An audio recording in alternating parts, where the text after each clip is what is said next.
Okay, so today we're going to do a pick a deck reading where it's the same card, you just pick your deck. This is going to be for what is blocking you right now. On the left, we have the Tarot of the Sweet Twilight deck. And then on the right, we have the Hedge Witch Tarot. And I've never used the Hedge Witch Tarot before on this channel for a recording. So that's going to be nice. A nice new little bonus.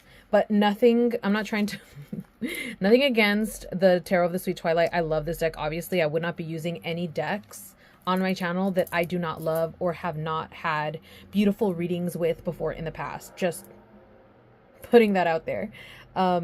Sorry, my window's open because it's been a warm day and I could just hear like the cars in the background. But anyways, that's none of your concern right now. Yeah, so pick your deck. This is once again for what's blocking you right now. And because the Emperor card came out when I was asking what was blocking the collective and I pulled out the Emperor, that's why the Emperor card is the card of choice here. So this is like what's blocking you in order for you to get to the next level or the next thing in your business, your career, in anything that's big for you, in anything that requires that Emperor-like energy, okay? So as always, your links to either pile 1, pile 2, I think I'm just going to name them piles anyway instead of deck 1, deck 2. You'll get it. Is going to be in the description down below in the link, so you could just get to your reading if you pick in this one. If you're picking this one, then obviously you could just hang around because it's going to start right away. Anyways, I'm talking way too much. Let's get to your reading. Okay, pile 1, you chose Tarot of the Sweet Twilight as your deck to find out what's blocking you right now. So let's just get right into it. Okay, immediately these two cards are coming out. So we have the Two of Pentacles and the Three of Pentacles. I love it when I get cards in order, like in chronological order, I should say, because it tells me there's a very obvious and simple progression with what is going on. So it's not as complicated as if we were jumping all over the place. And I'm just going to show you what's at the bottom of the deck because this is one of like the cards that it's like every time I see that card, it's confirmation of something good and beautiful and that we're in synchronicity. So that's just a good sign on my part. I felt like sharing it with you today. It is what it is. Anyways, back to your reading. So Two of Pentacles, Three of Pentacles. Two of Pentacles, we're kind of trying to make up our mind on what it is that we're trying to make work, what we're juggling, what we need to keep holding on. And then with the Three of Pentacles, it's we've made that choice, maybe like full on, or we're on our way to making that choice as to what the priorities are. However, we're having trouble holding on to everything at once, and we're being advised to seek guidance. And this could be a mentor. This could be someone in that sphere that already knows that business or that topic well.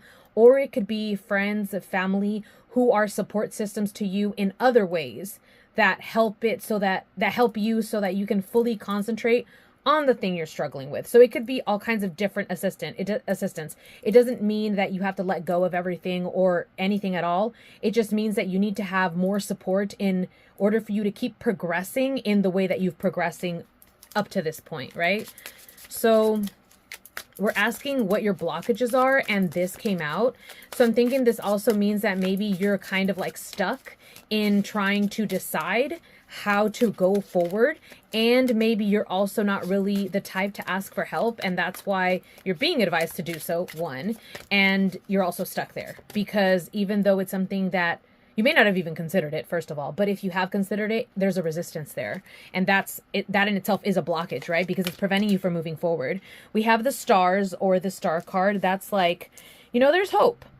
Oh my gosh. 2, 3, 4. Like, what are the odds? Especially because I don't really go on that rant about things in chronological order. So the fact that we have 2, 3, 4 pentacles is funny right after I said what I said. Okay, calm down, Jazz. And I just literally told y'all what my name was. And I have not shared that at all. So that's interesting. Yeah, feeling a lot of like exposure happening here. Maybe you feel exposed by the reading itself. So Four of Pentacles is, okay, we now are achieving this structure. We're now starting to see how the posts are supposed to be set so that we can build around it. Where are we going to settle? So you're starting to feel a little bit more confident about what's going on. But once again, we're talking about blockages here. So it's not a surprise that the Fool comes out, because the Fool comes out a lot when you feel like you have to embody the Emperor, and maybe you get a little too aggressive with it and you're not allowing any more like playfulness into the chat. Okay, so just because the Emperor is the card that was used to represent what's blocking the collective doesn't mean that it means that you need to go against or for that energy. However, with this pile, I would say that maybe you've been trying to be the Emperor a little too much, and that's what's been blocking you. Because for the Fool to come out, I don't want to say it's a complete opposite energy, but you could argue that it is. Because the Fool is not even looking where they're going. And if they are, it's just because they want to enjoy what's around them and be present and enjoy that scenery. It has nothing to do with the fact that they need to understand what path they're on or how to take the next step or if they're even on the right path. They're not concerned with that because they're just having a good old time. And I don't know, when was the last time you had a good old time? A lot of the times we think we need to be serious, so much so that we start blocking ourselves from the progress that we think we should have made by being serious. And, you know, obviously, if it's not broke, don't fix it. But if it's not working, then change what you're doing, right? Okay, so I feel like we understand why we're blocked here. It has a lot to do with grabbing onto things too tightly because you didn't feel like you had a solid foundation. But you've been given the advice as to what it takes for you to keep moving forward, not stay stagnant. There is the Stars card that came out saying, like, just keep trusting in the process. You're eventually going to get to a place where you do have a good foundation. And then you're still going to be invited to take things a little less seriously or grasp onto things less tightly. That doesn't mean you get lazy. That doesn't mean you stop working. That doesn't mean that you give up hope. That just means that your approach, the way that you see things, needs to be a little bit on the lighter side.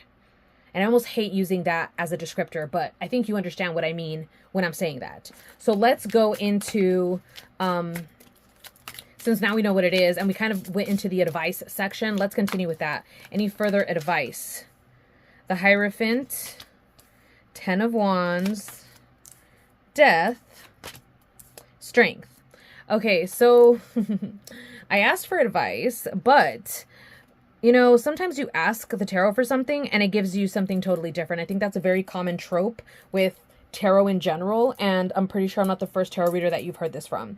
But we asked for advice, even though I had already said I feel like we just started getting advice. So this was the advice, right? I still asked for advice again, but instead of getting advice, I feel like this was a warning. So Hierophant, this is structure again. This is someone who knows their... I'm just going to use a very direct example. This is the priest who's been teaching his flock, and he knows his flock well, and he's very stuck in his ways, and he's not about to let some random person just come from the outside and try to tell him how to do things and change them up, okay? So he's pretty rigid.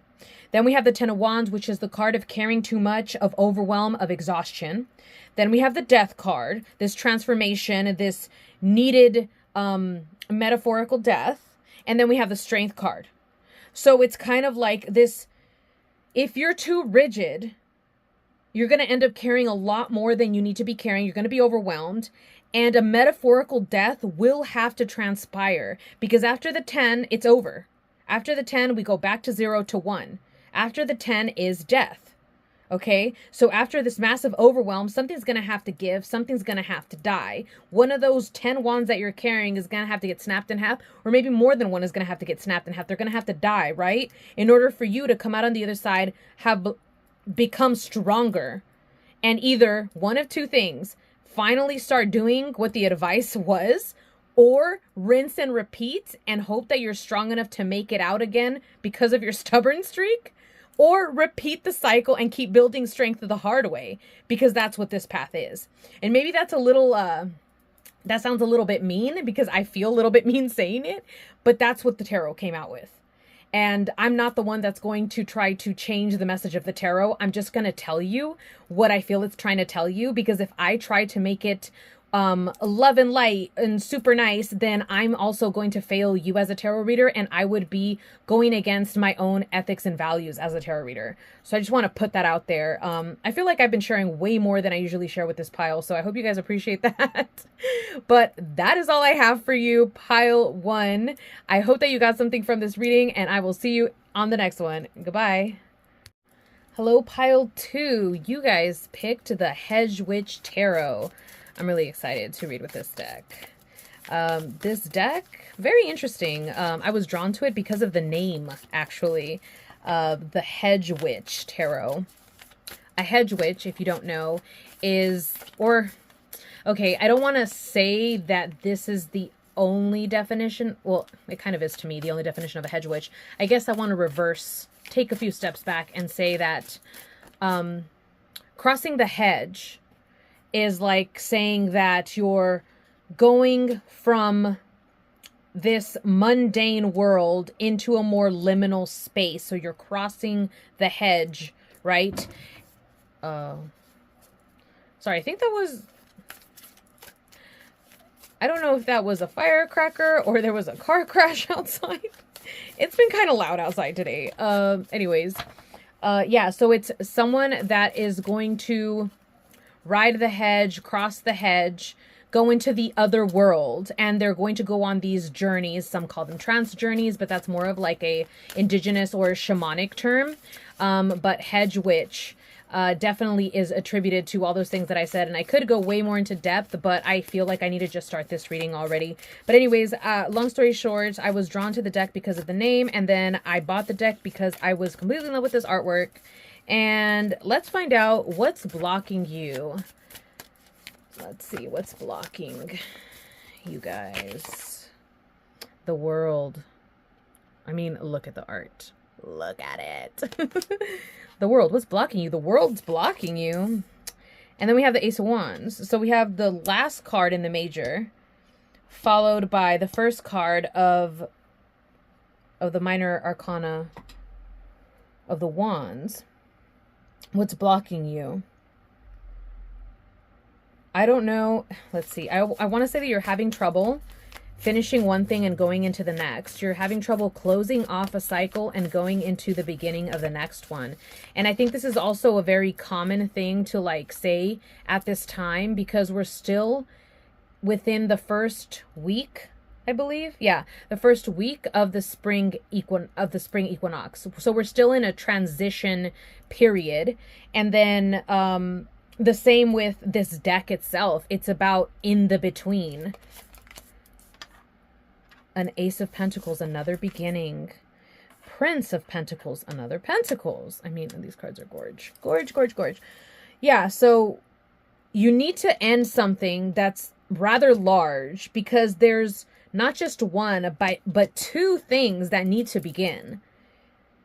So your block is the world. Okay, then we have the Prince of Pentacles. I feel like this is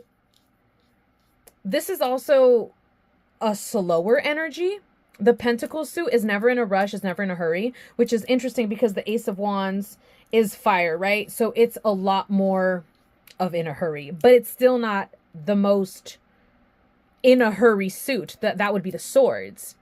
Okay, now I'm just like writing mental notes, I guess, out loud. But let's get into the world. Let's see, why is the world a block? Like, we kind of went into it, but I feel like we need to explore that a little bit more. So why is the world a block? Another prince, the Prince of Cups.